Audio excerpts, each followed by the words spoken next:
Today's episode is brought to you by the Daily Gardener Friday newsletter. You can sign up for the newsletter over at thedailygardener.org. Hi there, and welcome to The Daily Gardener, a podcast about garden history and literature.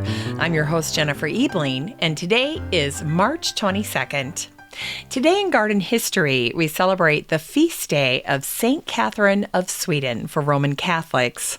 The wildflower Ficaria verna, or lesser celandine, is known as St. Catherine's flower. Lesser celandine is a charming harbinger of spring, and their yellow blossoms add a touch of cheer to any woodland carpet. St. Catherine is also the patron saint of women who suffer miscarriage. And today we remember Thomas Carew, the English poet who died on this day, March 22nd in 1640. Thomas was a member of the Cavalier group of Caroline poets, and he wrote a popular poem called The Spring. Here's an excerpt. The earth hath lost her snow-white robes, and now no more the frost candies the grass, or casts an icy cream upon the silver lake or crystal stream. But the warm sun thaws the benumbed earth and makes it tender, gives a sacred birth to the dead swallow, wakes in hollow tree the drowsy cuckoo and the humble bee.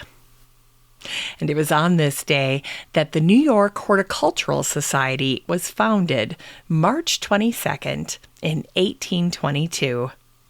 The NYHS was America's first horticultural society, and it remained active until the late 1800s. But while the Massachusetts and the Pennsylvania Hort Societies flourished, the New York Society faltered and eventually fizzled out. In 1837, a frustrated member wrote a letter to the magazine of Horticulture and Botany, blaming lagging membership on the city's decline in morality and an overwhelming focus on prosperity. So much so that people couldn't, quote, afford to patronize a horticultural exhibition. In truth, the club had fallen victim to the poor economy of the 1830s, compounded by the fact that they had lost one of their leading members, the great botanist David Hosack.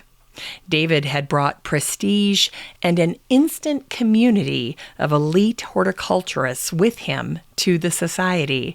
But when he died, the wealthy members fell away from the group, and the organization struggled to remain relevant. And although the group tried repeatedly to get support to build a botanical garden for the great city of New York, they never had the momentum to make it happen. Finally, in the 1890s, a new movement led by the botanist power couple of Nathaniel Lord and Elizabeth Britton ultimately resulted in the New York Botanical Garden, but the New York Horticultural Society drifted into history. And today is also the birthday of Christine Johanna Buisman, the Dutch botanist who was born on this day, March 22nd in 1900.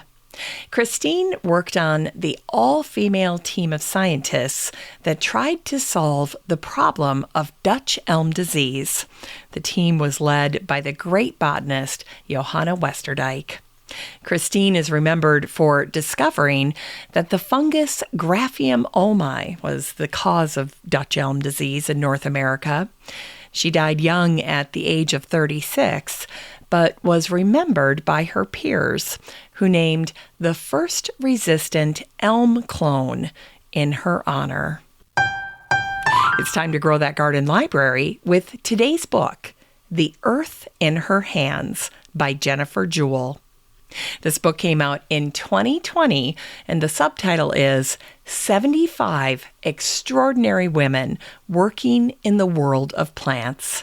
Well, what I love about this book is that Jennifer covers so many different fields of work that entail working with plants.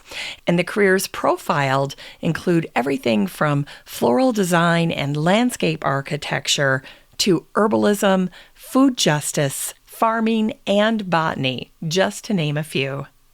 Jennifer wrote in the foreword to her book, "The hardest part of writing this book was choosing the women to include, but my hope is that this collection is informative and inspiring for all readers." Well, I love books like this that profile people and their connection to plants and the planet.